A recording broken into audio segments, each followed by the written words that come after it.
Good evening, everyone. How are you? Welcome. Welcome to the Lincoln Theater. I am Susan Bradford, and I'm the general manager here at the Lincoln Theater. So we want to welcome you to our series, Backstage at the Lincoln. Thank you. Thank you. For some of you who are the first time, okay, make sure you get on our mailing list as you go out, or at intermission that you sign our card so that we can keep you on our email list. For those who are not the first time, welcome back. Backstage at the Lincoln started as a need and started as a request for local artists saying, how can I play at the Lincoln Theater? So their ideals were big, but we had to really think about the realisticity of thinking about that. And so with that request, I created Backstage so that they can still play at the Lincoln and the audience can come in collaboration of the King Lincoln District having jazz and music and artistic expression all throughout the year with the King Arts Complex Heritage Jazz Festival in the summer, and this program running September through May would make that happen. And so we are in our 7th year. Yes. And we host about 7 concert series each time that we do that. And so we've done music, of course, bands, we have done spoken word, we've done theater, we also done a series of multimedia presentations here as well. So let this not be your last time here. So tonight we have Mr. Scott Woods. And I'm sure some of you have your own connection to him. But as we were moving through this year and talking about some of the things and other people we want to bring to Backstage, we were connected but in the same circles. And then most of you may know him from his project Holler 31. Everyone went to see that. And so from that, I don't know if you heard, but from that he was awarded from the GCAC Community Partnership Program. And so for that, he has gotten outstanding visibility and acknowledgement for his work there. Much like the Lincoln, the project created venues in the community where other local artists can share their work as well. So with that and supporting of what our mission is, we booked him for tonight. So a little bit of housekeeping. Isn't this a great view? Yeah. So now you can say I played on the stage at the Lincoln Theater, okay? Go ahead and put that feather in your hat there. So the program, again, was to support local artists, to get the capacity used for the theater, and also to have a working project for some interns that come into the theater for her first front of house and also back of house. But our tech team back there have all graduated years ago, and they're still on our stagehand pool, so they will be managing the technical part of the presentation. So we'll go about 45 minutes, and then we'll have a brief intermission, and we'll come back and do another 45 minutes. We have the concession bar out there, and our restrooms are in our lobby. So without further ado, Scott Woods.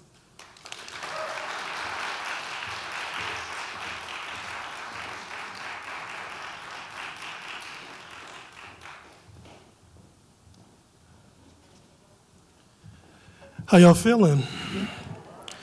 I had to bring my purse out in case they kick me out early for saying bad words. Welcome. How y'all feeling? Yeah? So, a couple things. I'm very excited to be here, that all of you are here. How many people have never seen me do poetry before? Like, this is your first, really? So this half the room then. Well, welcome. Yeah, that's the newbie section. So I'm glad that you're here. I'm just going to do a bunch of poems. That's what's going to happen tonight. And they're going to be really awesome poems. And what's going to happen is going to be 2 sets. So I'm going to do a set, and then probably, there's going to be an intermission, probably around a quarter till, give or take, so that you can all kind of, decompress from all the poetry I'm about to dump on your heads, right? And then I'm gonna come back and dump some more poetry on your heads. This is gonna be awesome. So tonight is gonna be a mix of older stuff. I'm sorry, I think the professional term is selected poems, and like a little grip, a handful, just sprinkle of new poems as well. So I'm dedicating these selected poems to this half of the room. And that sprinkle, I'm just going to just keep sprinkling to the stage left. I don't know. It's all backwards now. I don't know the protocol. So I'm so excited to be here. I'm going to start off with a piece. This one, if you YouTube me at all, this is probably the poem that popped up. And it's a poem that I wrote in response to something that was happening at one of my shows. I run a weekly show every Wednesday at Cafe Kerouac, the Writer's Block Poetry Night. Thank you. We've been doing that for 19 years now. And so I don't know what all you new people were waiting on, but that's where I'm at. So anyhow, one night, I'm the MC of the show, right? So I'm up there and I say things. I basically do this more, right? So there was someone in the audience, and I was making a reference as we were closing out the night. Hey, we're going to wrap up the open mic. Let's go ahead and knock this out so I can go get some chicken, and we can all go home. I thought that was a fairly innocuous statement. There was a woman in the audience. She was white, if I must point that out. And she was a little miffed. Like, she just started shaking her head like, no. And so I had to stop everything and get to the bottom of that. And as it turns out, she proceeded to give the whole room like a 3-minute spiel about how chicken is stereotypical, apparently, when black people mention it, which I thought was odd, because we talk about it a lot. And I don't judge anybody that talks about good chicken. So rather than getting into a street fight with a college student, I wrote this poem. It's entitled, To the White Woman Who Thought My Saying I Wanted Chicken Meant I Wanted Her Opinion. If this is freedom, I don't want it. If I cannot tell you what I am eating without the missionary tract of a more responsible menu that wants to starve me out of my blackness, you can keep your freedom. Shove it deep into your pocket until you tear a hole in it. Good intentions running down your thigh like grease and itis drool. I am having chicken later.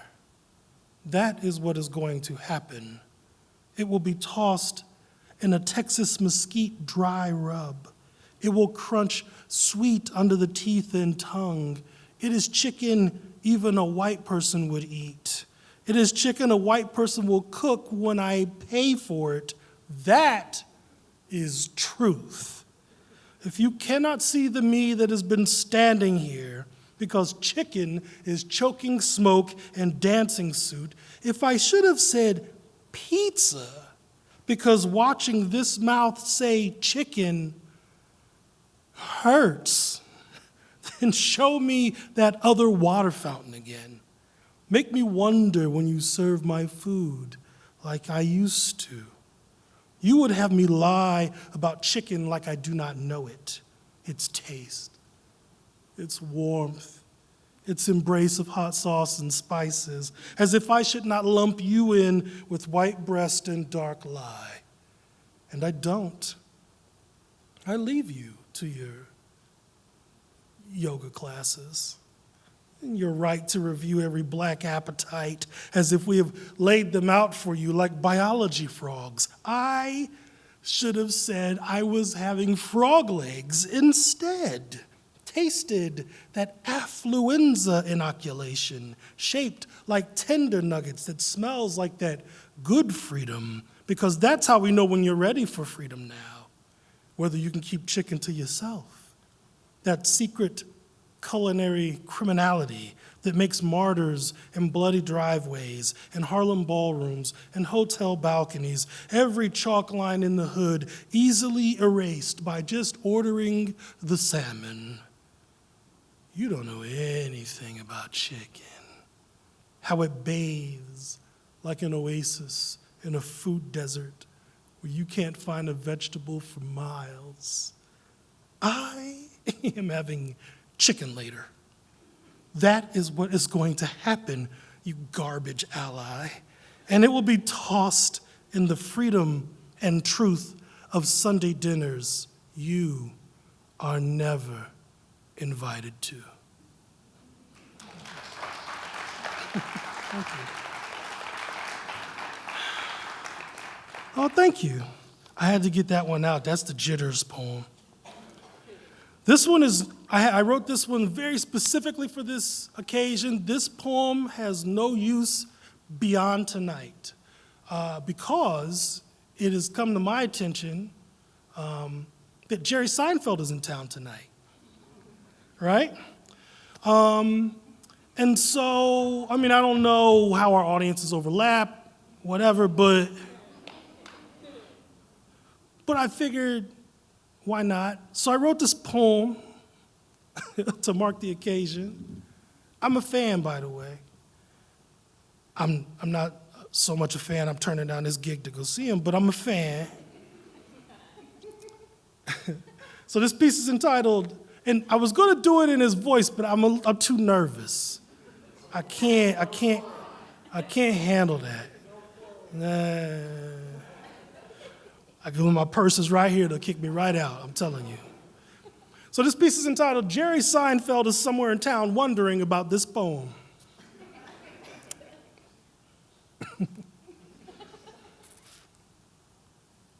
I'm gonna try it, okay? I'm gonna try it, but if I don't like it, no, stop, don't do that. Don't do that till you hear it, don't do that. No, see, I done raised expectations now. I shouldn't have said nothing. That's right. Thank you for coming out tonight. I know that you could be doing other things. Columbus is a bustling metropolis now, congratulations. Welcome to the big city leagues. So, anyway, I'm thrilled to be back here in Columbus. I hear Scott Woods is doing poetry in town tonight, somewhere. Could have been doing that. Life's hard, gotta make decisions. What's with the sonnet, anyway? Like, of all the poetry forms, this is the one Shakespeare's gonna make his name off of. Listen here, pal. I'll be going straight to the top of the charts with these 14 lines of syllable damage. Shakespeare went one better, decided to make his own style of sonnet. It's called Shakespearean sonnet. I don't think he called it that at the time, but wouldn't that just be a millennial kind of thing to do? Not have heard of something, claim it non-existent, and then once you come up with it, you're so used to branding everything, you rename the thing that was already a thing. Hold on to your pantaloons, Venice. Billy Shakes has got this new sonnet hotness. You're still using 14 lines and 2 stanzas, 3 quatrains and a couplet's more my style. What's the difference? See, these are called Shakespearean sonnets. Yours are just sonnets. You see what I'm saying? I have this and you have nothing. This is what I'm saying. I don't think Scott Woods has written any sonnets. I'm no expert, but I haven't heard them. He hasn't told me one way or the other. That Scott Woods is something else. And wouldn't that just be a millennial kind of thing to do? Assume that what you're not saying is equal to what you don't know. Maybe I don't want to tell you what I know. Maybe what I know looks pretty funny coming out of your mouth at me like I don't know what I know. Maybe I like watching you tell me what I know. Yeah. Sonnets are really probably are Petrarchan. Right, yeah. People are never really sure if they like poetry. You think you like poetry. You might like it. I know I read a poem once in college, but I don't remember if I liked it. Well, what should we do? Because you want to be sure. There's nothing worse than thinking you like poetry and not having it. You know, you got your reading glasses set up, the chair, the light, the top buttons pop, the TV's off, the book of poems, everything's ready to go. You turn the page, and the poems don't rhyme. Oh no, too modern. Sometimes you think you need poetry. Hey, we better pick up some poems, like many of you are thinking right now. You know, he's right. Maybe we should pick up some poems.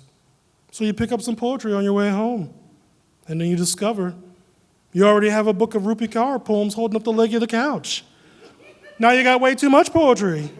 That's no good either. Now it's a race against the clock with cleaning day because you know these poetry books are not going to make the cut the next time you get the urge to clean the house top to bottom. Now you're reading whole chapters of poems, 3, 4 poems a day. You're writing your phone messages in haiku, bringing poets in from all over the neighborhood. Hurry up and read this. Come on, it's almost time. Where are you going? I haven't even paid for the pizza yet. Anyhow, I suppose we should talk about airline security or whatever it is Trump did today. Because I'll tell you one thing. No one's spending time at a poetry reading talking about me, talking about Scott Woods, talking about me. I'm no expert, but I haven't heard it.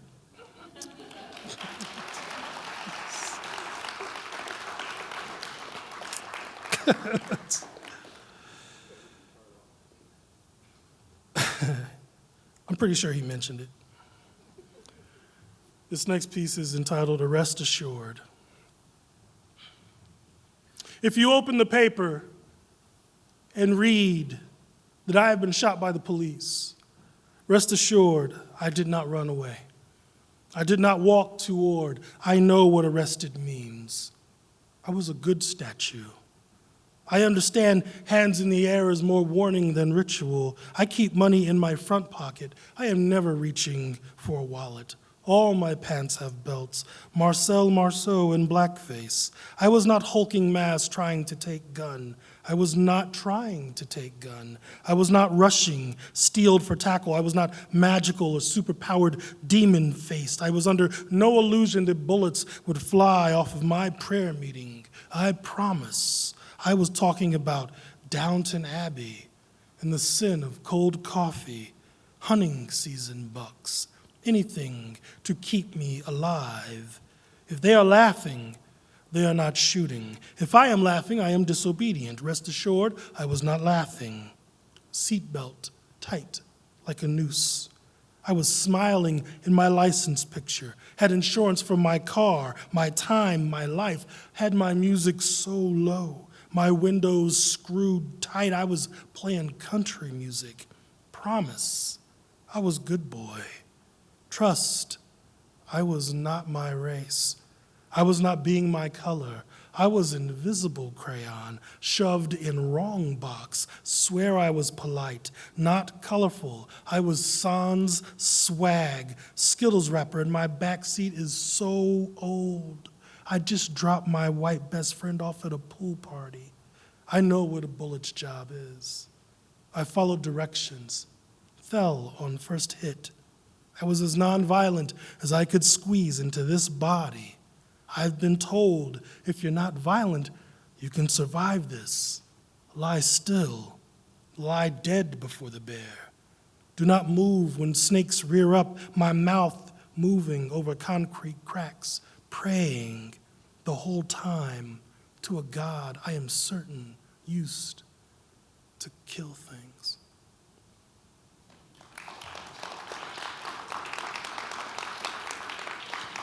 Thank you. So,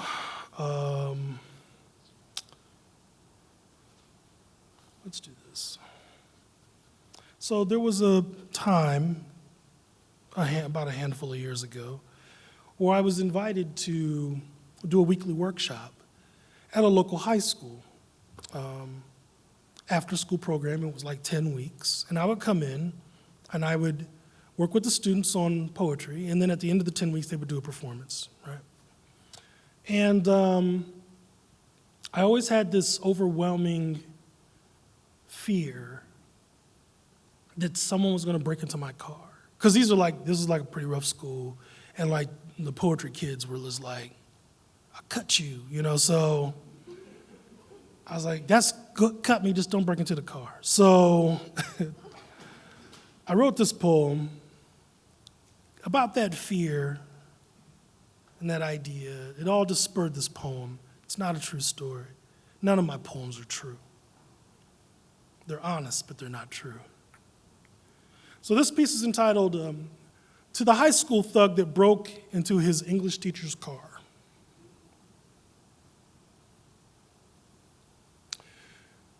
What you know about Nina Simone could do laps on a pencil tip. So I'm struggling to understand why you would steal that CD. That you skipped the vodka in the glove compartment, but took my reading glasses is equally perplexing. It's not my fault you failed grammar. Maybe my fault it never took. Allow me the honor of tutelage now. Name the verb in the following sentence. Nina Simone sings. Not knowing what kind of grades you get in math, let me point out that you have a 50-50 shot here.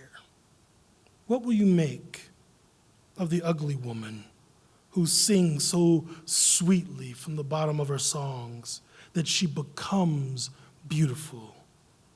That you long for her entreating loneliness in the night and wonder why girls today can't do it like that anymore?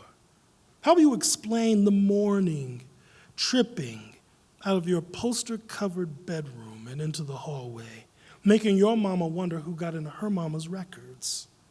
Nina Simone knows who you are and why you took that, why the record called to you when fear struck your senses. I know you couldn't possibly have conceived that there are people in this world who can show you their love in 3 notes. You had no idea that some people need songs like that.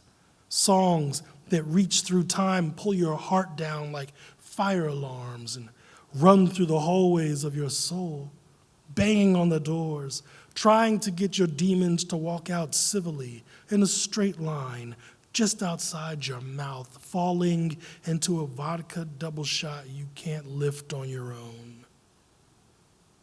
I want to imagine you just like that, sitting in your bedroom, staring out a window, cracked from your previous shenanigans, headphones to your skull, scanning liner notes in my reading glasses, Nina Simone singing long and hard into the night after a moment of trifling anger to see a beautiful thing and imagine it could save your life, sometimes like it does mine. Every time the moon hangs there like it's harvest time, pregnant with mankind's wishes, heavy with the sorrow of thieves. Thank you.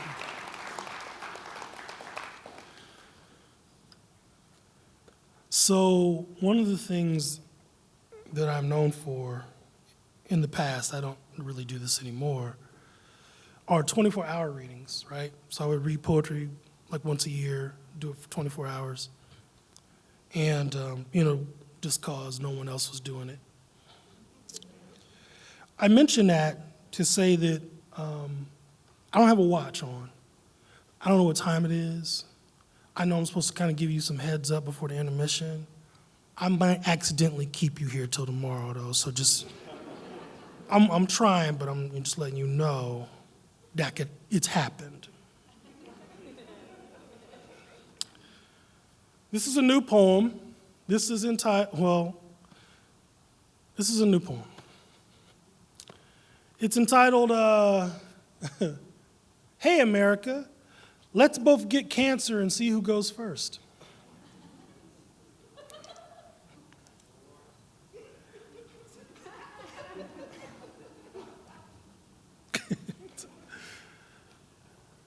Talking to white people about racism.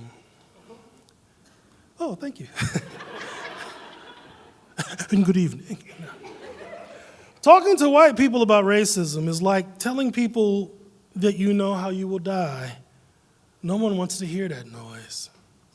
People hate to hear you say you know how you will die because they think you're jinxing yourself, as if cancer were a Ouija option, a malevolent strain of cells with googly eyes on the board and a lolling tongue shoved between the slick and knowing western sun and constipated moon.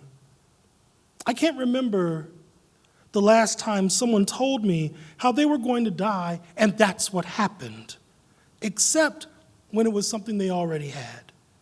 No one has ever said, and this has been scientifically proven, I'm going to die from a car accident and was then struck down by a Ford Escort over lunch, not without intent or a letter in their pocket saying, told you so.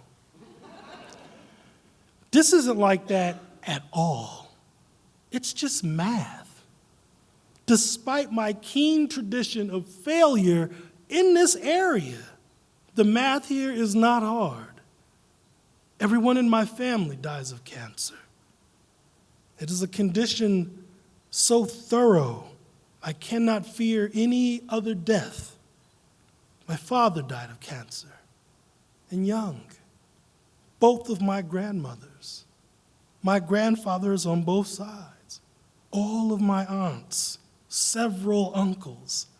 We are quietly running bets on the first cousin to reap what our genes have sown. I used to be terrified of flying.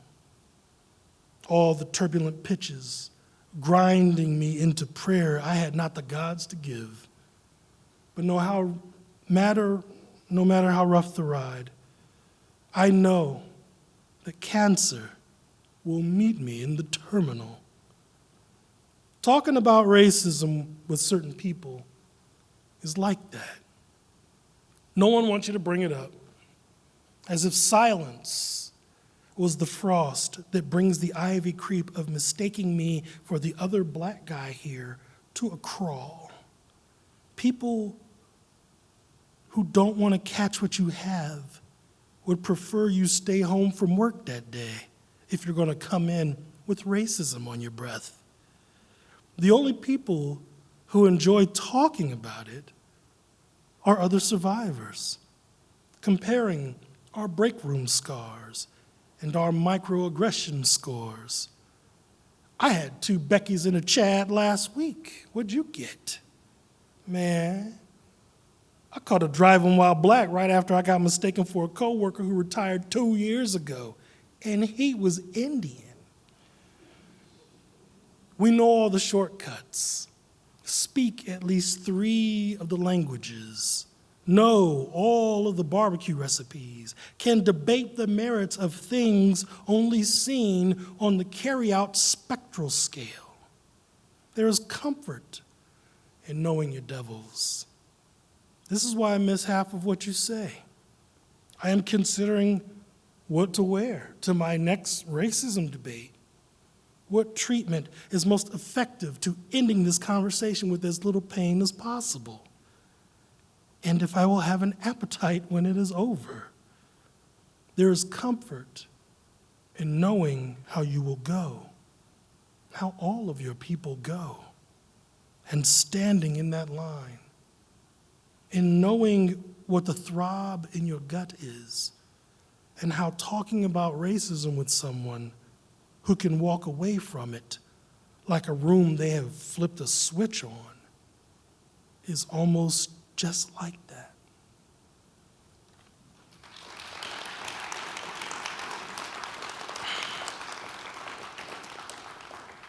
So I can't see, I can only see kind of sort of the front row, so I have no idea how many white people are behind them.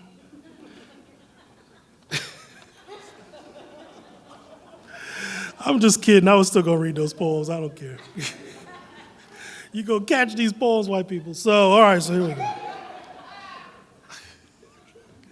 I mean, what's the worst thing that can happen to you is you catch a poem that makes you feel kind of weird? Is that the worst thing that can happen tonight?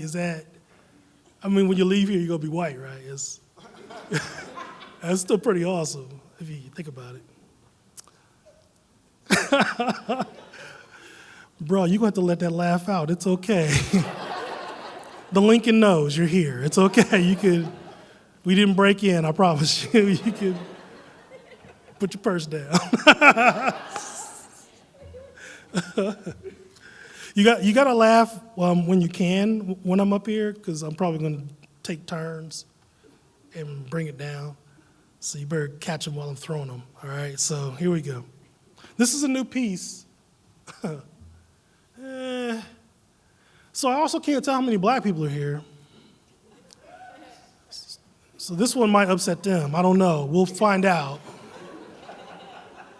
I'm an equal opportunity. You know what I'm saying? So. I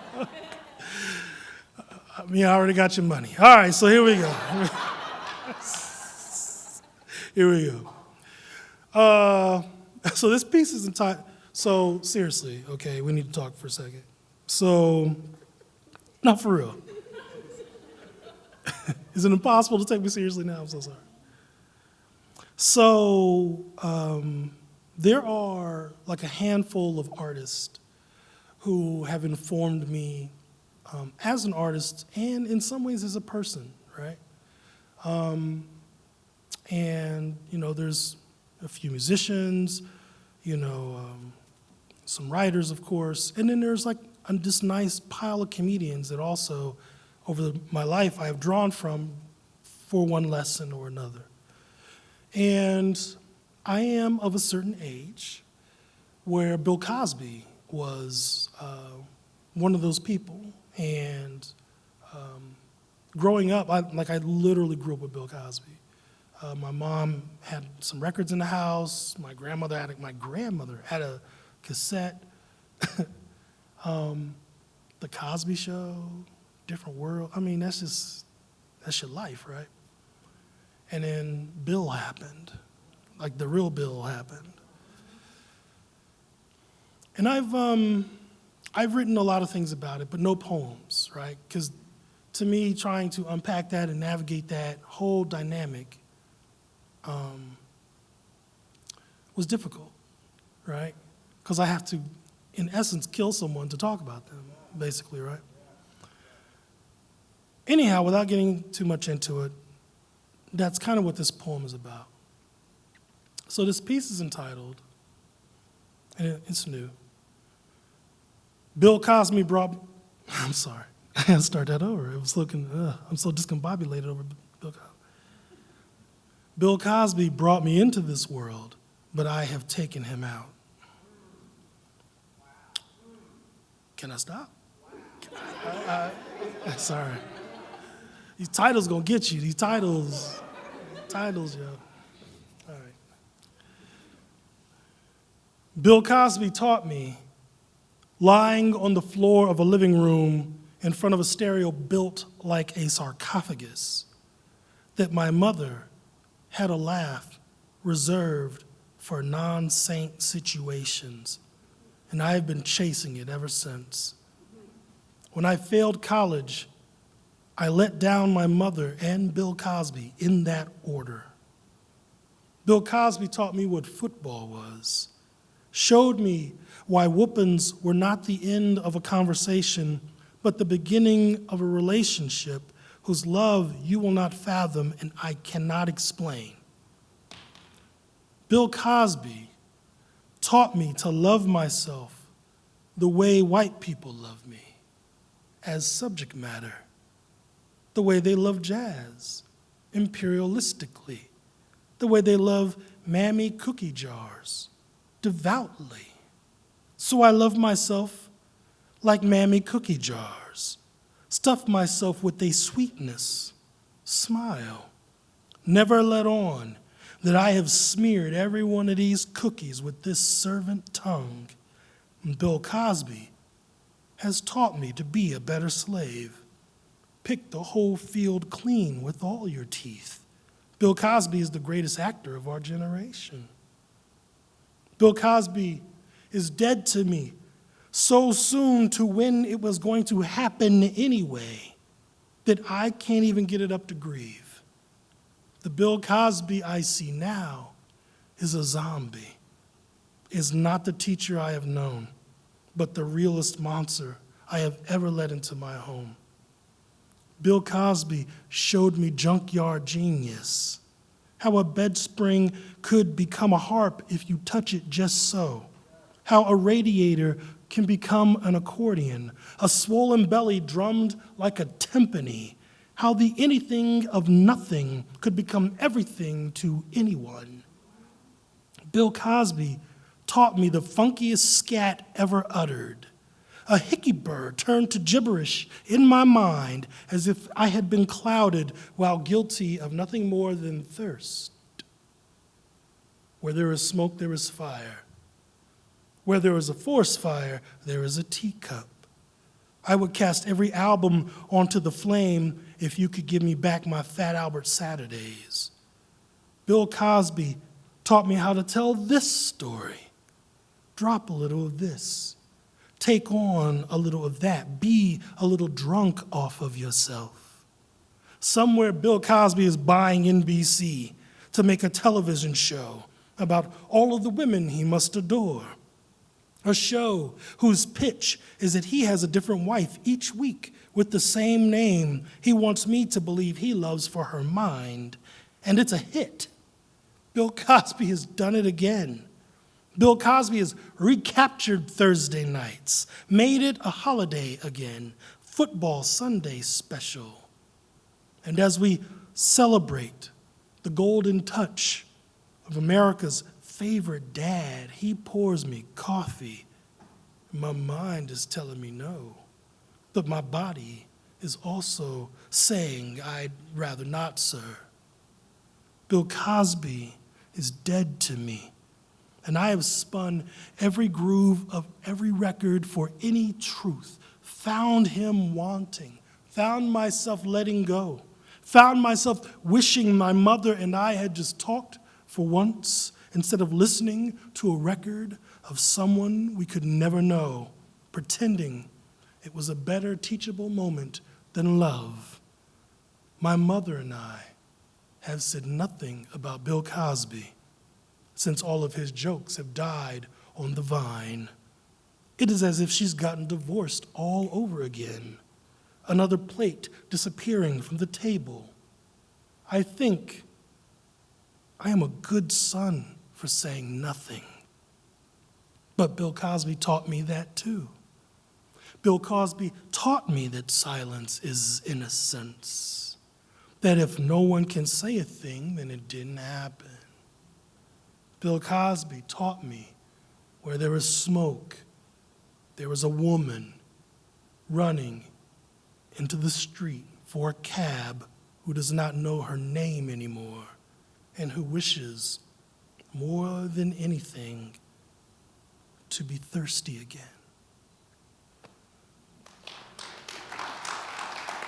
Thank you. Thank you. I know that one was rough. I know. What time is it? Oh, okay. So this will be my last poem in this set. Is that cool? And then we'll take a break, an intermission, I'm sorry. The Lincoln takes intermissions. So. Yo, can I tell y'all something? So like when I walked in the door, right? Like I've been on stage before. Let's not get it twisted. Okay, but I walked in the door and it was like 12 people in the lobby. There was like ushers and staff and people just like waiting. It was just like, yes, sir, Mr. Woods. I was just like,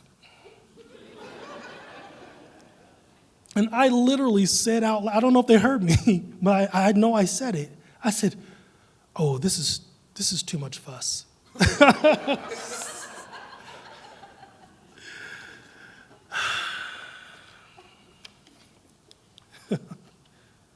Okay, so this piece is new. That's all I'm gonna say. Well, I will say this. Okay, so it's, I'm a liar. So, as we all know, we live in an interesting time right now. Everybody says that, and we just assume we all know what we're talking about, right? It's an interesting time. It's very interesting. You know, like, and I'm like, more interesting than, So, because I can pull up lots of interesting times that I don't think that we're talking about. So it's, but it's an interesting time. And But I think a lot of people say that as if they're surprised that it's an interesting time. And I am not, right? It's like I failed a lot of school, but I am still a reasonably intelligent black person in America. So conversely, it takes a lot to surprise me, right? So yes, it's an interesting time. How ... right? So that's kind of where I'm at with it. So I wrote this poem, I think, and I did write it. I think it's a poem. And it's entitled, How It All Happened.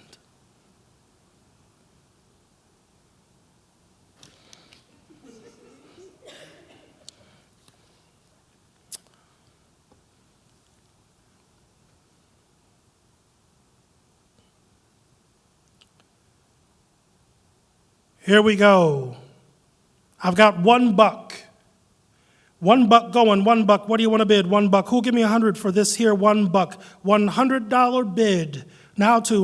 Will you give me 2? $1 for 2. Going 2. Can I get 3? Going 3. Fresh off the boat. Able to buy him here. Stay 2. On 2? No. 3? 2. Going once. Twice. Sold. $1 for 2 to the English gentleman in the front. Next up, Africa. Who wants to buy him and what do you want to give? This is not a country, folks. This is a whole continent. What do you bid? Say $200. $200 bid. Now 3. Now 300. Will you give me 3? 300 done. Now 4. Will you give me 4? 4. How many dollar now? 5. Would you bid 5? Would you bid 5? Now 10. Would you bid 10? Now 10. Would you bid 15? Now 15. Now 20. Now 20. Now 20. Last call. $15 now 20. 20 down once. Twice sold. $2,000. $2,000 for Africa. Bidder number 91. 91 to the fellas in the French hats. Next up, Harlem. What do you give for Harlem? 200, 2.5, 250. How about 250, 50, 50, 50? I got it. Take another look, gentlemen. This got a renaissance in its mouth. How about 260? 60, 60. I got 260, now 70. How about 70? 270 over here? It's all for a good cause, fellas. 100 years from now, you can teach this in school to be so nice. 270, now 3. 3 down. Do I got 4? Do I got 4? 4 done. Do I got 5? 5, 4. 4 going once, 4 going twice. Sold. To those lovely patrons of the arts in the back. Love those fans, ladies. See y'all on the lanai. Next, we have Reconstruction. Roll it out. Let's see what we got. Let's start the bid at $400. $400. How many dollar now? 4. Would you bid 4? 4 got 4. Would you bid 5? Do I see 5? 5? Anybody on 5? Do I got 5? Bid it now. Do I got 5? Now 5. No 5? It's called Reconstruction, y'all, not deconstruction. I like it, and so should you. I'm your financial advisor. Do I got 5? Now 5, now 5. Still no 5. Still trying to get 5. 1, 2, 3, 4, 5. Do I got 5? No 5, still 4. Where else you gonna find one? Triple sold at the opening 4. Guess no one's interested in progress. Next up, the blues. Make your trouble sound so sweet. What do you want to bid? Who'll give me 100 for the blues? I got 1. I need 2. Do I got 2? Now 2. Would you bid 3? Got 3. Would you bid 4? Now 4. Now 4. Now 5. Would you bid 10? Now 10. Now 10. Now 10. Come on. The blues comes with a jazz kicker. Would you bid 10? Do I have 10? Now 10. Pretty good for that kind of money. Going once, twice. Sold. The blues sold at 10. Sprinkle a little white tears on it. You'll get rock and roll. Think I would. Here we go. Basketball. Would have bid it, got to get it. Basketball bidding starts at $500. 5. Do I got 5? Oh, fast one. Do I got 6? Now 6. Now 6. Now 7. Do I got 8? Now 8. Now 8. Do I got 10? Now 10. Now 10. Dare we say 15? Now 15. Now 15. 20. 25. 30. 35. 40. 45. Remember, nobody takes a knee on the hardwood. 45. Now 50. Let's play ball. Do I got 75? 75. 80. 85. Do I got 100? Now 1. Now 1. Do I got 150? 150. Now 150. Do I got 2? 2. Now 2. 3. Don't look at her. You got the money. Do I got 3? 3, now 3. 4, now 4, now 4. You'll wish you did later, and it's too late then. 4, now 5. Now 5, now 5. Mama makers they are. 5. Now 5 goes 6. Do I got 6 at 5? Still 5. 5 going once, twice. Sold to those patriots in the second row, and we salute you, gentlemen. Last lot. Here we go. Deal of the day. Dollar better now. America. Putting the whole kit and caboodle up on the block, the whole bowl of wax, the whole shebang, the whole enchilada. Don't hesitate, participate. You liked it all day.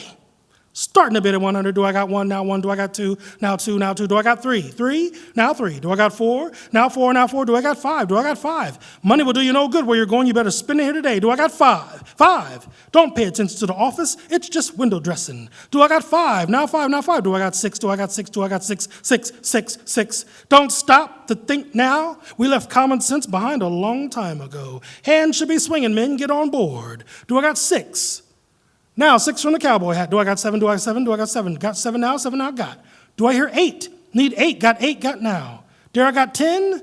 Do I got 10? Served our time. Need the dime. Now 10. 15. Now 15. 20. Now 20. 25. Now 25. 30. Now 30. 40. Done. 40. Do I got 45? 45? I'm up there on the mountain, y'all. Do I got 45? Now 45. Done 45? Do I got 50? 50, 50, 50, no, 50, no, done at 45. We're going to let it spoil at 45? Well, it takes two to tango. Let's go to the bank. All right, y'all, going once, twice. Sold to the, I'm sorry, sir, bidding's over. You had your chance to play along. When the hammer's high, I got to fly, and we are all sold out here.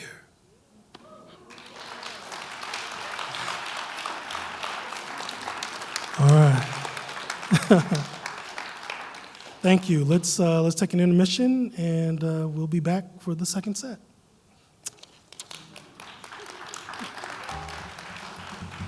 Testing one. There we go. All right. How's everybody feeling? We doing all right? We loosened up? I know when you're here, it's all very overwhelming. And I mean, you know, the Lincoln is the Lincoln. And, you know, and I do want to give a couple of shout outs as we go into the second half. Susan here at the Lincoln, running things, holding it. Please give it up for Susan. Thank you. Also, the Greater Columbus Arts Council, and really has been coming through for me this year in lots of ways. And so I'm really happy to be working with them off and on throughout the year, directly, indirectly. So give it up for the Greater Columbus Arts Council. They've been awesome. They're like my favorite arts organization right now, and that was before they gave me some money. I promise. So,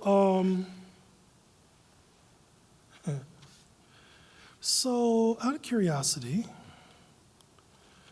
how many of y'all remember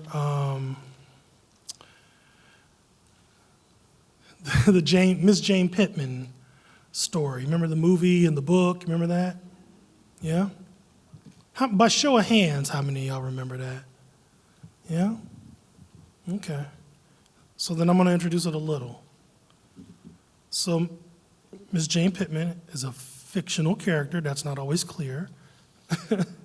And the story goes basically that she's like, I don't know, she's like 100 years old or plus or whatever, and she lives in a small town, and town is at the time the town is segregated, and she's telling her life story, which extends all the way back to slavery, and this reporter's all like, wow, you're blowing my mind. It's all very Little Big Man, right? So, and then at the end of the movie, she goes to the whites only water fountain, and she drinks the water and fixes America. I don't know, whatever. So that's the story. So that's the Jane Pittman thing, and she's, you know, that's a pretty traditional, iconic story. And then there's Rachel Dolezal, who is probably iconic in her own way. Everybody know Rachel Dolezal, right? Who is she? If you don't know it, don't matter. All right, so. No, that's not fair. So I'll say something. Rachel Dolezal is the person who had been living her life as a black woman, and then she got outed as a not black woman, a very white woman, But she's holding on to blackness. She's really holding on to it, if her hair is any indication. So, I know, is that a low blow? Is she here? So, anyhow, she wrote a book about her life. We assume she wrote it. And in the book, she mentioned, this was like earlier this year, so she mentions that she knew about blackness at an early age because her grandmother used to have all these National Geographic magazines.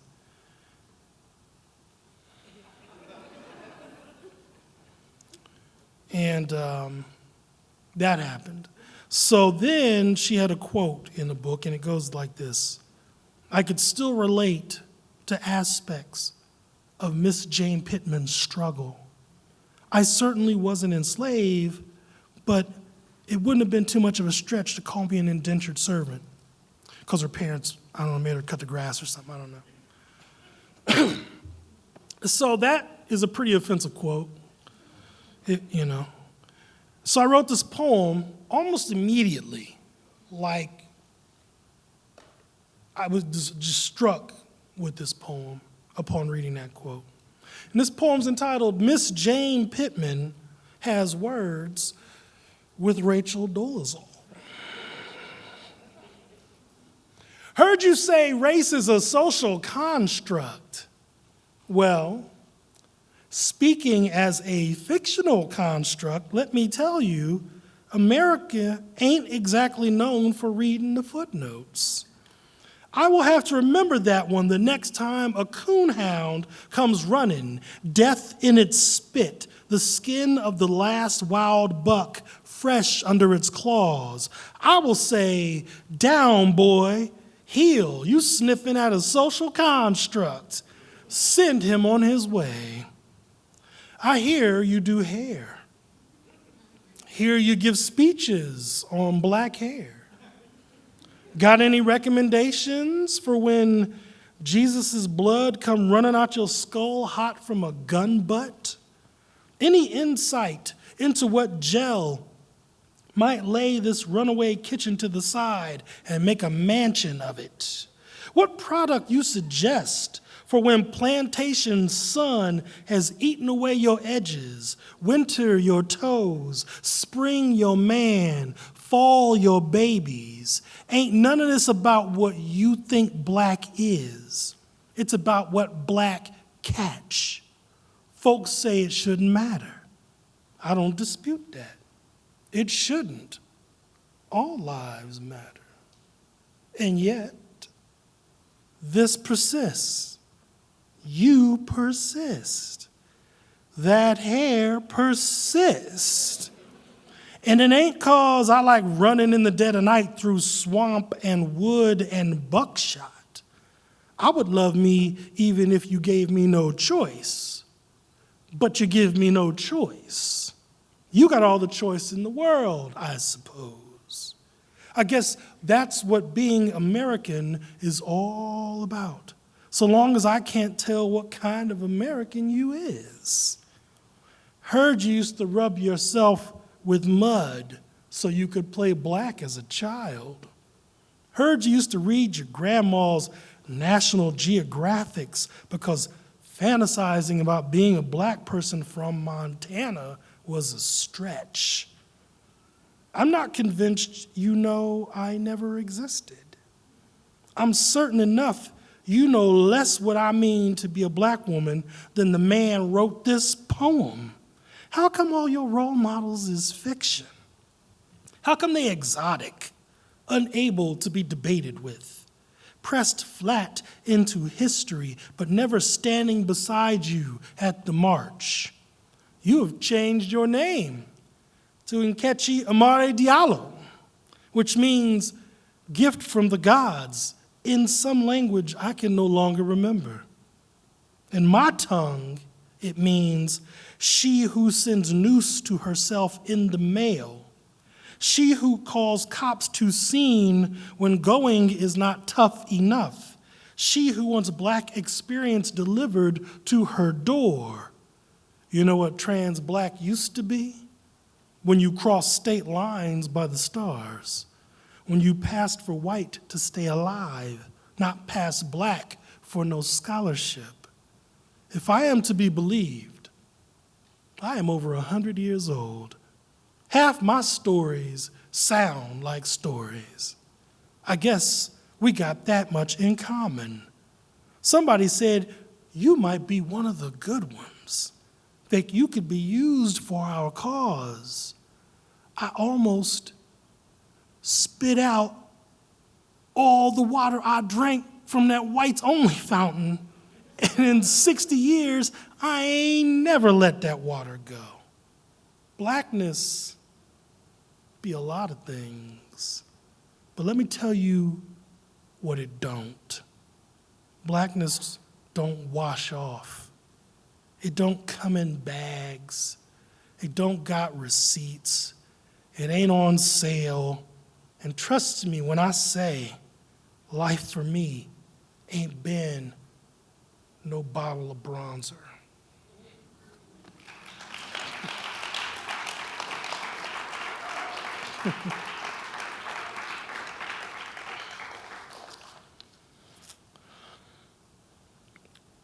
So this next one is shorter by comparison. It's a new piece, and it's in Puerto Rico is happening still, right? Or not happening. And one of the first things that occurred to me, like almost right away, was remembering the days, like the many, many hours that I spent watching Katrina footage, right? And how like nothing was happening. And then when I finally went, this is kind of a, now I'm veering. I finally went down to New Orleans for the first time earlier this year. And it was fascinating. You know, it had a lot of things that I expected and some things that I did not. And I was really, really, really, much like most tourists, hoping to see a Mardi Gras Indian somewhere. You know, when you watch Treme, it's like they just popping up all the time, and it's not like that, right? But I did see one, and then of course, I saw, before some well-meaning person comes up afterwards, I saw the museum. But, so watching Puerto Rico brought all that back, and then the Indian piece came in, so I wrote this piece. It's entitled, What Big Chief Got to Tell Puerto Rico. They talk about hurricanes like bad cousins, blowing through town every few years when they ain't locked up. I was not there for the dance or the thunder. Big Chief Scout did not come to look ahead for my tourism. I saw the water coming from high ground, between the pillows of a couch I no longer own, set on a curb for bulk pickup, was gone in 20 minutes. I have never been down there for the dance. Cannot lay claim to one blade of grass snatched smooth and stuck between Katrina's teeth, a soft and cool toothpick that makes teeth go green and missing. Saw a yellow feathered tail disappear behind a tombstone, covered in voodoo X's, communion not what it should be. All we ever do is ask our ancestors for things, like they got nothing better to do with their afterlife than listen to your need and watch you lose your keys. Didn't nobody tell you you don't need the graveyard tour when you keep your graves disturbed? Big Chief packed all his feathers, the beads that don't fit dancing on the sidewalk. Saw the water coming from the bottom of a bowl, leaning into a porch couch he no longer owns. Set it on the stoop for that natural air conditioning, was gone on the first day of rain. Big Chief howls at night, shuffles into cracked curb, into stripped brush, into bent telephone pole, sings the song of prettiness, of what you not gonna do, of is that the best you got, Lord? And another thing, Big Chief cries across the water. We were a car drive away, and didn't nobody help us for 3 days. So get used to all that darkness. Get used to all that dirty water wallpaper. Get used to having houses break their spines on top of cars they used to love. Get used to having to leave a phone number on the side of your house just in case somebody monkey paw their way back home. A receipt for a lounge band catches on a magnolia branch, and like all Indians, Big Chief cries over litter. But today, he does not cry because it is trash, but because it means someone is still here.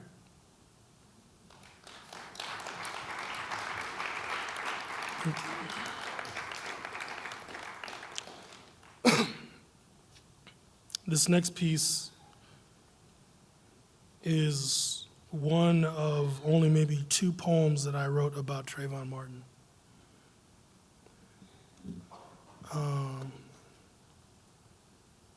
And it's the only one I perform. It's entitled Allegedly. Allegedly killed must mean someone is allegedly dead. I didn't see the body, so I guess that's possible, except there is a woman on television who swears up and down her son was shot. Not allegedly, shot for real, and dead, quite dead, for real. Of course, she wasn't there either. All she saw was a body. We assume. Perhaps we assume he was killed. Assume the worst. Like we desire to jump to these conclusions. To what end? To move on? To get to the forgetting part? Allegedly, someone stopped living, ergo what? Nothing is true until someone says it is. Body can't speak for itself. Body's just a guess. You weren't there. Bullets don't mean anything. The only thing that matters is the truth you can prove. We can prove dead. We can prove bullet. We can prove child. We can prove pocket full of Skittles, handful of iced tea. We can prove pleading for one's life, but not that life. That life is alleged. Have yet to verify that life. Could have been anyone passing through, pleading for their lives on a Sunday night. You can't prove that. We can prove only dead, only bullet, only child and Skittles and sweet tea. That is the truth you can prove. The truth is, I don't even look at the pictures anymore. Already seen that photo album. No, there will be a dozen pictures of him 10 years old, smiling, not at all like the kids I see every day, who hate everything. Wear disinterest like school uniforms. Family don't got none of those. One picture will be a Halloween costume. One will be so young, you won't even recognize the alleged victim. Just the wood paneling in the living room that is, yes, that old. 1, 2 Little League football pictures. Picture of him washed in the kitchen sink. If there is enough alleged mystery here, enough traction for our attention, there will be a picture of him that doesn't look like a black boy at all. Smiling, holding a stack of books, his arm around a white friend no one remembers anymore. Lots of baby pictures, elementary graduations, never sweatpants, never jogging suits, never that sneer that allegedly says nothing is worthy. That's not a sneer, his father corrects. That's just a bad angle. His son never looked like that. His son only knows brotherhood, candy vice, only knows the backyard way to a convenience store, knows now the plugging of a hairless chest with a steel fingertip, but then his father wasn't there either. Even though everything in him cries out to make it so, we must assume we can prove scream, we can prove cry for help, we can prove gunshot, we can prove silence. What we cannot prove never happened. Allegedly.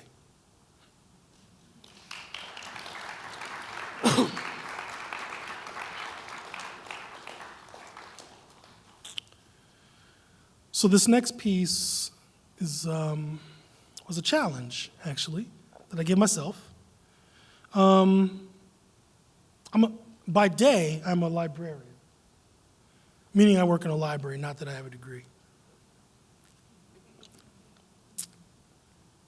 I know there's a librarian. Brian, you're a librarian. We do the same thing every day. And at the library, I sometimes have time to think about poetry and what I can do with a poem or an idea. And one day I challenged myself and I said, I wonder who was the first missing child on a milk carton. It was really random. I just remember growing up and that really being a terrifying thing, right? Like the missing part, obviously, too, but like Adam Walsh was like the big thing. But like the milk cartons was like we had those milk cartons, right? We don't have them anymore, though. So I wrote a poem once I discovered that information. It was frighteningly easy to find, as it turns out. First kid's name is Eitan Potts. He was 6, 1979. Pats. So this poem is entitled Milk.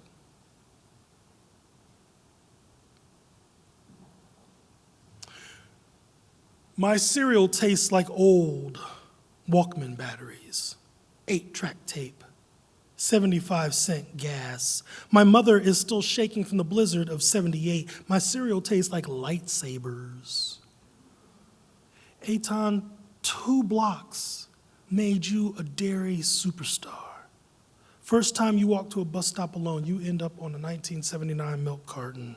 The first boy trying to become a man meets man trying to stay a boy. My cereal tastes like bus exhaust. Eitan, we're so green now. Milk jugs are plastic. The cartons that remain have been scared straight with nutritional values. No room for a missing child's face anymore. If we had put you on bread bags, you'd still be here, not here, but around, alive in time for breakfast. You too grim for cereal boxes, snap, crackled, and kidnapped. Your fingers and toes like prizes in the bottom. My cereal tastes like duct tape. Your parents never moved away.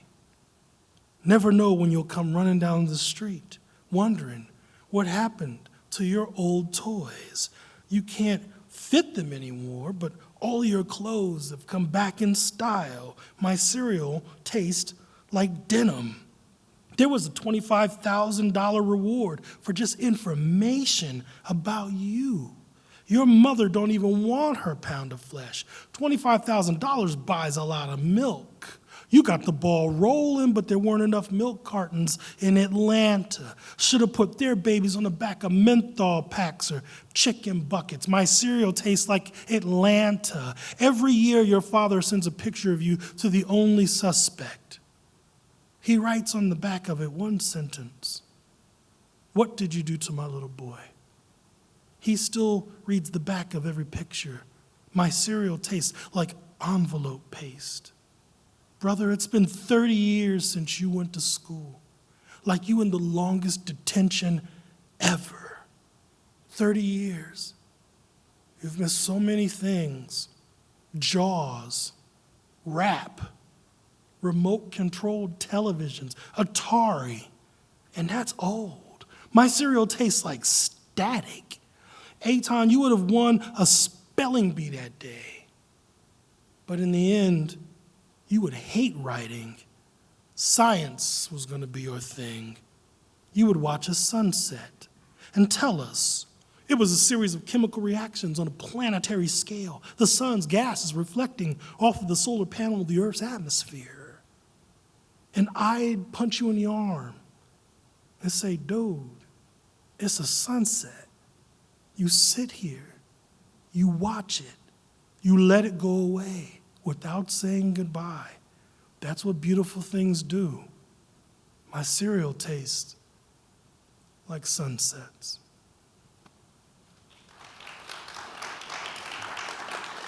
Thank you.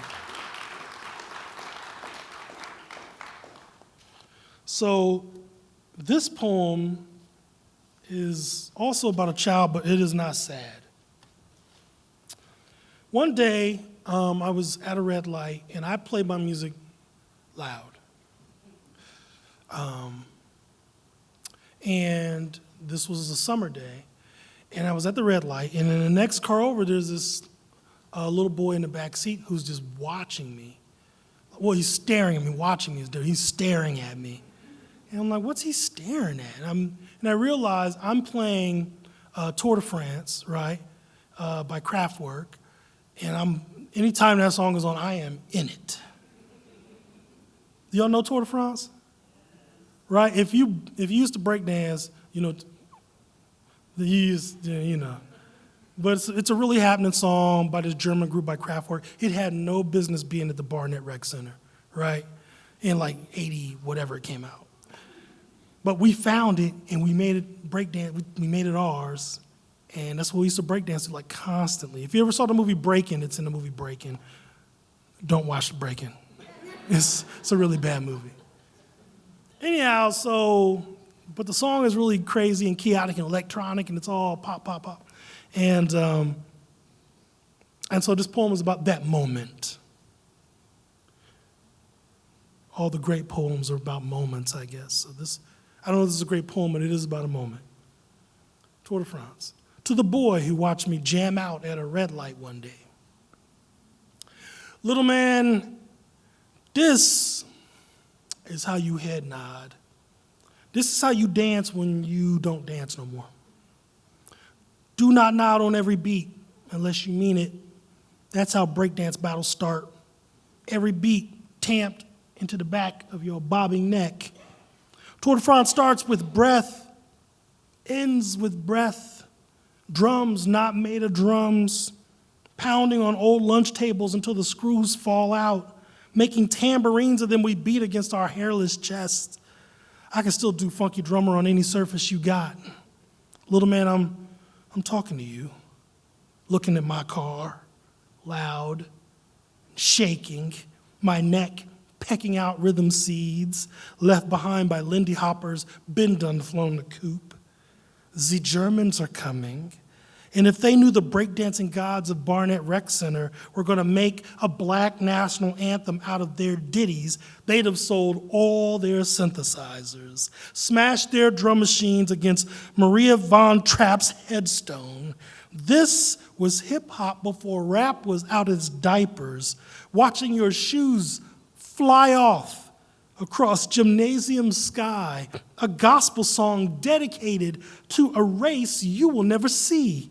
Would not understand if you did, would not care if you knew, would not dance to if you could feel the wind of its pedals and pumping legs, though you worship alongside it just fine. Kickworm, pop lock your way into little summer deaths over and over again. Little man, I was little man once, stuck in the leather coffin of a brother's pimp white Cadillac, while he scored a dime bag of weed, and the sun made a dog of my tongue. Swore one day, when I got a car, no one would be able to turn away from my misery or my anything. The sirens stranded in my stereo, counting in German, singing in German, turning around in the front seat to get at them legs in German. Little man, Tour de France is a race you have run before, striking out from a carryout with more than you paid for. The streetlights humming into curfew gold, your Schwinn, a breakdance gesture that knows no cardboard corner, no Germans, no rec center, no headstone. I ain't pulling off first, little man. I earned this noise, this block, this red light Christmas tree. Little man, you gotta go now. There's a piece of cardboard on a corner that needs my attention. Failing that, I could use a DJ with a car stereo that remembers what it was like to fly where there was no sky.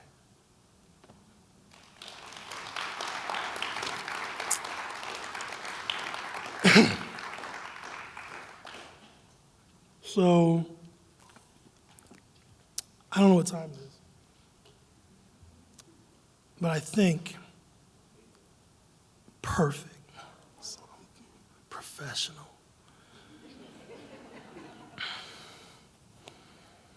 So I'm going to do this piece, and I was going to do it this way. I hope they made it out. There's someone I actually have not met before who's a Prince fan. Is Rachel in the house? Hey, how are you? So I'm going to do this poem about Prince. Oh, hello. Really? On your phone? I don't know what you just did right there. That's weird. See, when you do that at my show, that costs you.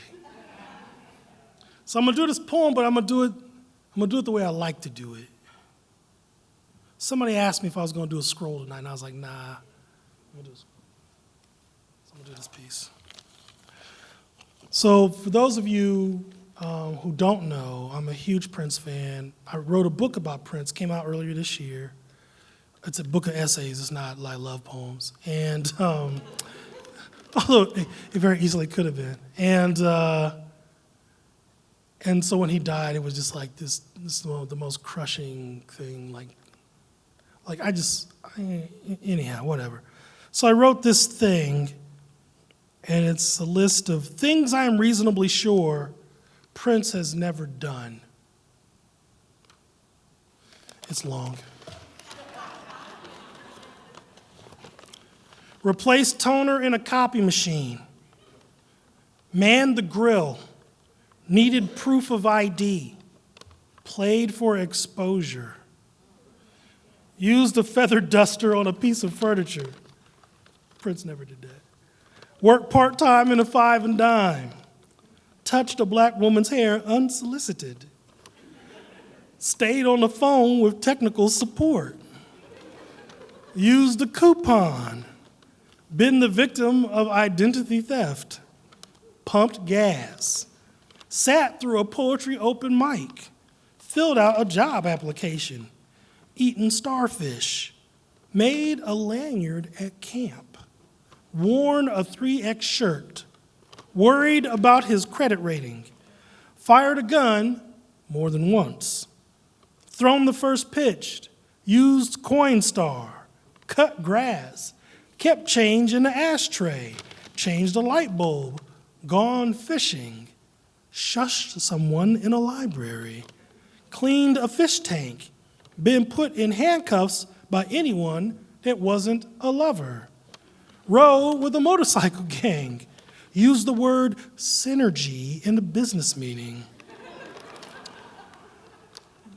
Prince has never stripped a bolt, replied all by accident, lost at spades, put a got next quarter on a Galaga game, sniffed milk to check its drinkability, house sat, pinched a finger because of tape measure or snapback,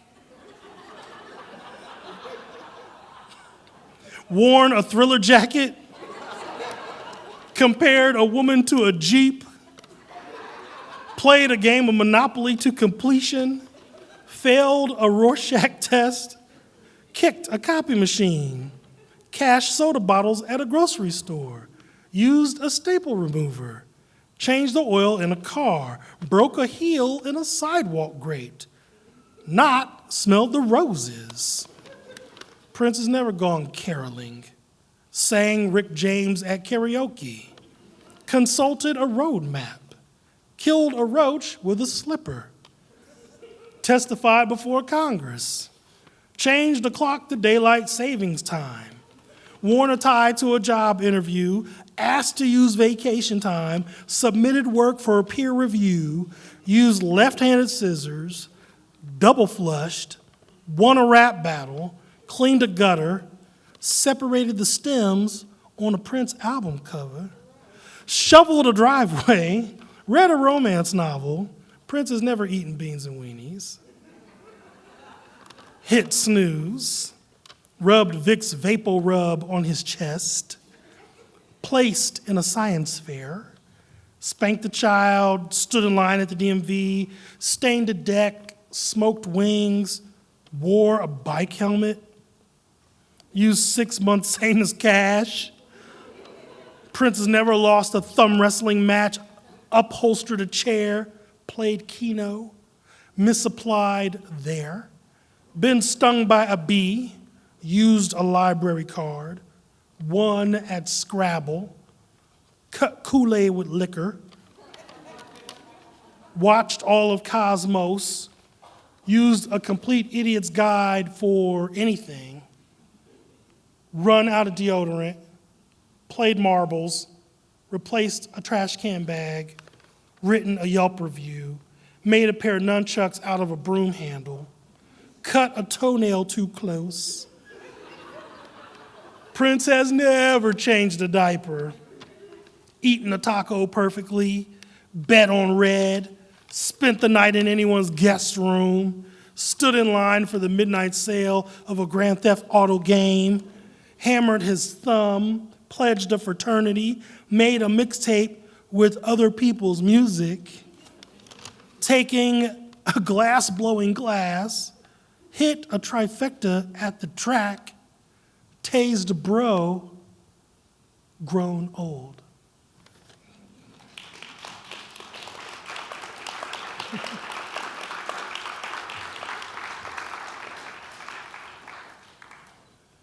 So,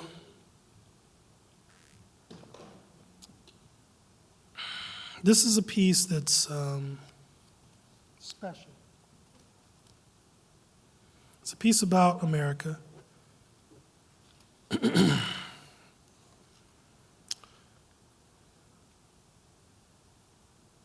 It's entitled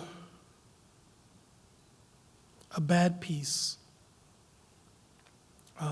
I've only performed this a few times. And I wrote it alongside, actually, I was doing a show with Dr. Mark Lomax II, who's, for those of you who do not know Mark, he's a local musician, to put it mildly. Treasure is the more appropriate word. I've known Mark since he was like 19, and he's been a genius the entire time. He plays drums predominantly, but he composes, and he's just a brilliant person. And we like to work together on occasion. I'll do poetry with his music, that kind of thing. It's been a while, but it had been a long time until about a year ago, and we said, let's do something. Let's do this really cool show where we just I'll do a poem, you'll do a drum solo piece, and then we'll do a duet piece, and that's the show. Boom, done, drop the mic, we done, boom. So we did that, and it was great. I mean, if I may say that. But some of you were there, so you know it was great. But this piece that I'm gonna do, bless you, is the solo poem piece. It's not the piece with Mark. I never do that without Mark.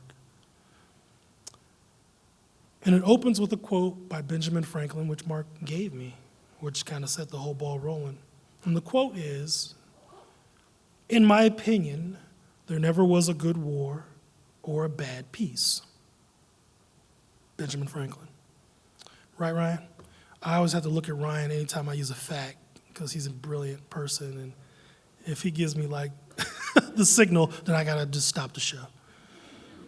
So this is called A Bad Peace. In my opinion, there never was a good war or a bad peace. But what if your peace is a war? Is it bad then? Or is it below average? Is it an underperforming peace? A peace with potential? Peace that means well? A well-intentioned peace? As some of my best friends are good wars peace. What if your peace is a war? Does it not count if you are winning? If the battles are fought on streets paved with that new world smell? One day America will drag the rivers from their beds and give water away in the street, and you will still draw a line of muskets around it. We will dig the ditch and stay thirsty. You will deny us the very elements as if we have not been your earth. Dust deviling your every wind with our bone meal, firing your loins with babies we did not ask for, and loved the same, sometimes when we could see them from afar. What did you know, and when did you know it, Ben? May I call you Ben? Did you whisper this maxim to your slaves first? Mutter the order until they nodded their approval? A bad war, bad peace, good war, good peace, mediocre war, all right, kind of sort of peace. So close, Uncle Ben. What if your peace is a war? Why do all 13 of your virtues sound like an HR rep trying to convince me I don't hate myself for working here? Temperance, my son. Silence. Order. Are you talking to me, or are you trying to convince yourself? You ask, under humility, that we imitate Jesus and Socrates. Does this mean you want me to beat you out of the temple? Or do you want me to pick at your wigs and navel? Have I not been asking you questions this whole time? Have I not been Socratic in my suffering? See, I already know the whip strikes one way. Look upon all the moderation I am using. Observe how I lift justice to your plate instead of my own. We will send pastors in our stead to pray over your demons, for they know the shortest course to heaven. You told us so. The boss of this level is a slumlord who talk so fast you have to watch the mouth in their neck, lest your castles become loaded dice games in alleys that they too own. You want to talk about the Republic, and I want to talk about gentrification. You want to talk about development, and I want to talk about colonization. You have touched me sweetly with your anthems. I have shaken under your thumb, cut from counting stacks of money, made mountains off of my back. The boss of this level is a billy club that doesn't need a right arm to start swinging. When the police car pulls up behind me, there is a knot that appears in my belly that sings hymns. He is a horrible singer. He is always asking to solo. Not in my belly, I have named you Connor. You remind me that I have forgotten to tithe my Lord today and every day since college. You remind me that serve and protect does not mean life and limb, but property and ego. You remind me that I am scary all months of the year, all days of the week, all blinks of the eye. You remind me that I left the window open this morning. You remind me that it's going to rain. You remind me that nothing will get wet but my shirt. You remind me that nobody asked what I thought. You remind me that even a thing that no one cares about can become an institution. You remind me of what I have lost and what I am going to lose. How the rain washes away the blood but leaves the silt left over the bottom of angels walking over graves, which is the epitome of rude, considering they have wings. You remind me of all these things in the disco of red and blue blindness that I sorely want to be last call instead of last fall. You know what, Connor? I don't like you, Connor. You ain't funky at all, Connor. You are a horrible singer, even for a belly knot. The boss of this level is the biggest, dustiest bag of Grippos you have ever seen. And you, the one who would sell our ratchet heathen souls with a mouth like an ice cream bell and a death certificate to match, your permission slip is showing. All your mentions of blackness are bookish. You forget that there are peasants back home that know your kingdoms, have surfed its rows of skillet potatoes and gold teeth, plucked the Nag Champa from behind your wet ears and dusty pedigree. Your blackness be didactic, but for who? Or is it a whom where you live now? My block rung hard of its truth and porch parties, of its bullets that don't care whom they kiss. And sometimes it's that sweet. You got no old English in them shoes. Your blackness a news story, and yet I must pull a chair out for it just the same. Gregarious in my unity. Through teeth-sucking weariness, I rubber stamp that thing you call a past. Here you go. You keep talking about my side of town like it knows you. Your hand in everybody's Funyun bags, picking the onion salt from underneath your fingernails with plastic baby barrettes, Googling how to spell jellies. You even got the weather wrong. Today, clouds are tripping over themselves to get out of here, leaving their shoes behind on electric wires. Jordans dot the musical staff of electric lines. Half note, heel. You could play it if you were inclined. It's the most diatonic scale ever. The boss of this level is things I wish were too big to fail. The space program, jazz, schools, a school, any school, boys' barbershop on the south side, Gabby Douglas's smile, voting booths, democracy, the Ninth Ward, Detroit, Flint, any city's water supply, goody picks we call cones now, running a Boston on a loudmouth saint on Saturday, all lives matter, vinyl records, the final level boss is my friend, who has had all of his miracles shaken out of him in twins, asking me, is the man real? So sure I am of my answer. My math writ large over every burial mound of Texas textbooks and say, in my opinion, there never was a good war or a bad peace. You want the truth? Here's the truth. It's been in your pocket the whole time. I told him what I know. Compare this whole experiment to a disease, an unmysterious force, a smart car, a video game, a steam engine, a drone, the Matrix, Oregon Trail, which is to say another video game, to something easy, a battleship, a dot matrix printer, a conveyor belt, a subway third rail, and a coal mine. I have carried the canary into it through this grand, dark experiment that is America. Watched it flap against the bars, chirp as loud as its lungs could push, then go silent, watching, checking the latch one more time, then saying to me, in my opinion, there never was a good war, and you, my friend, have never known peace. Thank you, y'all. Thank you. Thank you.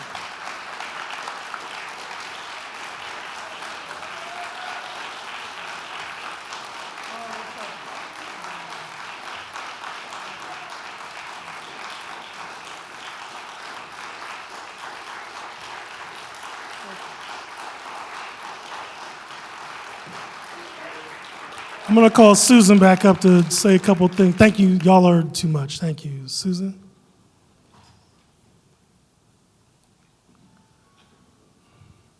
Or not? She might have left. I don't know what to do now. I think we should all just make a run for the bar.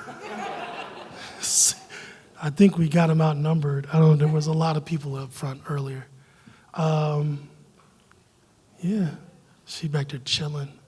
I don't know what's happening right now. Do I have some more poems?